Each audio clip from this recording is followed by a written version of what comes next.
sono Piero Ruzzante, ho 52 anni, sono di Padova, sono stato eletto con la lista del Partito Democratico, sono più votato della provincia di Padova nella lista del PD.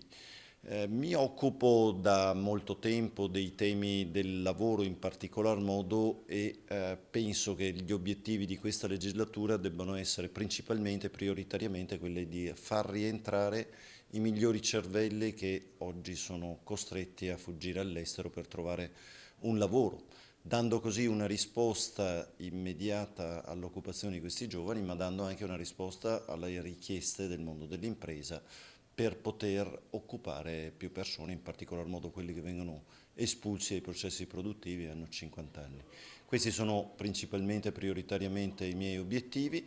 Sono stato consigliere regionale nell'ultima legislatura, nel 96 e nel 2001 ho vinto il collegio elettorale parlamentare di Padova e sono stato eletto parlamentare per le liste dell'Ulivo. Ecco, questa è la mia storia politica, ho iniziato a fare politica nella scuola, ho iniziato a occuparmi del bene comune fin da 17-16 anni e sono stato consigliere comunale nella mia città.